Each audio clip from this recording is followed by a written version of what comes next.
Praise the Lord. Praise the Lord. Hallelujah. Hallelujah. യേശുവേ നന്ദി. യേശുവേ നന്ദി. യേശുവേ ആരാധന. യേശുവേ ആരാധന. പ്രിയമുള്ള സഹോദരി സഹോദരന്മാരെ, പ്രിയ മാതാപിതാക്കളെ, പ്രിയ കുഞ്ഞുമക്കളെ, ഇന്ന് നാം ധ്യാനിക്കുന്നത് ദൈവ സാന്നിധ്യത്തിൽ എപ്പോഴും ദൈവത്തോട് കൂടെ നാം ജീവിക്കുമ്പോൾ നമുക്ക് കിട്ടുന്ന സന്തോഷം അവ ചിന്തിക്കുകയാണ്. അതിന് മറ്റു വചനഭാഗമാണ് സങ്കീർത്തനം 139:8. ആ വചന ഇപ്രകാരമാണ്: ആകാശത്തിൽ കയറിയാൽ അങ്ങ് അവിടെയുണ്ട്, ഞാൻ പാതാളത്തിൽ കിടക്ക വിരിച്ചാൽ അങ്ങ് അവിടെയുണ്ട്. നോക്കിയ പ്രിയമുള്ളൊരു വചനം ഒന്നോടെ നമുക്ക് വായിക്കാം. നോക്ക്, ആകാശത്തിൽ ഞാൻ ചെന്നാൽ ദൈവം അവിടെയുണ്ട്, ഞാൻ പാതാളത്തിൽ ഇറങ്ങിച്ചെന്നാലോ അവിടെയും ദൈവമുണ്ട്. അർത്ഥമാക്കുന്ന ഇപ്രകാരമാണ്: ദൈവവുമായി നമ്മെ ഐക്യപ്പെടുത്തുന്നതിൽ ഏറ്റവും ശക്തമായ ഒന്നാണ് ദൈവ സാന്നിധ്യം. അപ്പോൾ ദൈവ സാന്നിധ്യം നമുക്ക് അനുഭവിക്കുമ്പോൾ അതുപോലെ ഐക്യത്തിലേക്ക് നമ്മെ നയിക്കും. ഈ ഐക്യത്തിലേക്ക് നയിക്കുന്നത് ദൈവത്തെ സാന്നിധ്യം കേട്ടോ. അപ്പോൾ നമ്മളെപ്പോഴും ഈ ദൈവ സാന്നിധ്യത്തിൻ്റെ നിരന്തര സ്മരണയിലാകണം. അപ്പോൾ എന്തു ചെയ്യും? എപ്പോൾ നാമും ദൈവമായിട്ട് ഇങ്ങനെ കണക്റ്റഡായിട്ട് ദൈവം എന്നോട് കൂടെയുണ്ട് എന്ന ഒരു അനുഭവം നമുക്കുണ്ടാകും. ദൈവത്തിൻ്റെ സാന്നിധ്യം സ്വർഗത്തിലുണ്ട്. സ്വർഗത്തിൽ നമുക്ക് തന്നെ പോകാൻ പറ്റുമൊന്നുമില്ല, ദൈവം കൊണ്ടുപോകണം. അപ്പോൾ ദൈവം അവിടെയുണ്ട്. ഇനി വീണ്ടും നമ്മുടെ ജീവിതത്തിൽ നമുക്ക് ദൈവ സാന്നിധ്യം അനുഭവിക്കാൻ സാധിക്കണം. അതെപ്പോഴാണ് അനുഭവിക്കാൻ സാധിക്കുന്നത്? എപ്പോഴും അനുഭവിക്കാം. പ്രത്യേകിച്ച് വേദനയുടെ സമയത്ത്, ഒറ്റപ്പെടുത്തുന്ന സമയത്ത്, നിരാശയുടെ സമയത്ത്, ആ സമയത്തൊക്കെ നമുക്ക് ദൈവ സാന്നിധ്യം അനുഭവിക്കാൻ സാധിക്കണം. അപ്പോൾ ജീവിതത്തിൽ ഒരു സമയത്ത് ദൈവ സാന്നിധ്യം ഇല്ല എന്ന് തോന്നൽ പാടില്ല. എപ്പോഴും ഞാൻ ദൈവത്തോട് കൂടെയാണ്. ദൈവ സാന്നിധ്യ സ്മരണയിൽ നമുക്കാകാൻ സാധിക്കും. ദൈവത്തിൻ്റെ സ്നേഹത്തിലും കരുതലും നാം ഉറച്ചു നിൽക്കണം. അപ്പോൾ നമ്മൾ സംഭവിക്കുന്ന എന്താ? നമ്മെക്കുറിച്ച് ദൈവത്തിൻ്റെ നിരന്തരമായ ഒരു അറിവ് നമുക്ക് ആശ്വാസമാണ്.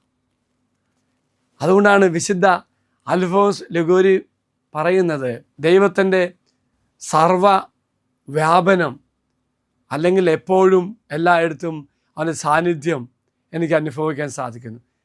മനോഹരമായിട്ട് വിശുദ്ധം പറയുകയാണ്, ദൈവ സാന്നിധ്യം നമുക്ക് അനുഭവിക്കാൻ സാധിക്കുന്നതിന് വിശുദ്ധം പറയുന്ന ഒരു വാക്യമുണ്ട്, ഭയങ്കര രസമാണ്. കാവ്യാത്മകമായ ആവിഷ്കാരം. എന്താ അർത്ഥമാക്കുന്നത്? ചുമ്മാ ആവിഷ്കാരമല്ല, ഒരു മ്യൂസിക്കൽ അല്ലെങ്കിൽ ഒരു സംഗീതാത്മക ആവിഷ്കാരം വരുമ്പോൾ അത് നമ്മെ ഭയങ്കരമായിട്ടും സ്വാധീനിക്കും. ചുമ്മാ ദൈവ സാന്നിധ്യം നമുക്ക് അനുഭവിക്കാൻ പറ്റും.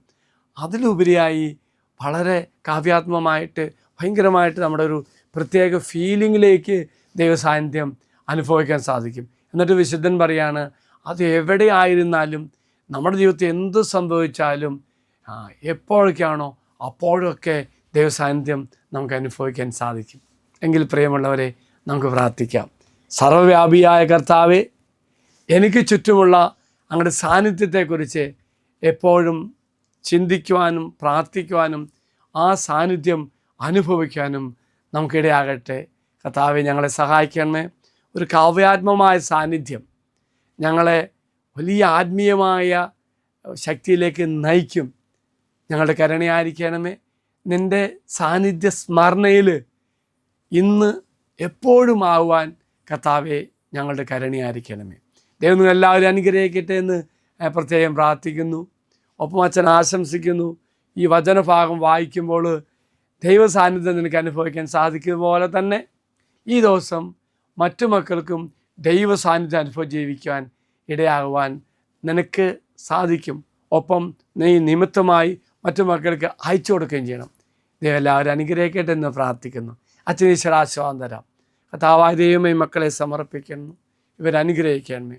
നമ്മുടെ കർത്താവായ ശമിച്ചാൽ കൃപയും പിതാവായ ദൈവത്തിൻ്റെ സ്നേഹവും പരിശുദ്ധാത്മാവിൻ്റെ സഹവാസവും നാം എല്ലാവരോടും കൂടെ ഉണ്ടായിരിക്കട്ടെ, ഇപ്പോഴും എപ്പോഴും എന്നേക്കും. Praise the Lord. ഒരു നല്ല ദിവസം എല്ലാവർക്കും ആശംസിക്കുന്നു. ദൈവ സാന്നിധ്യം അനുഭവിച്ചുകൊണ്ട് ജീവിക്കാൻ ഇന്നെല്ലാവരും കർത്താവ് അനുഗ്രഹിക്കട്ടെ. Praise the Lord.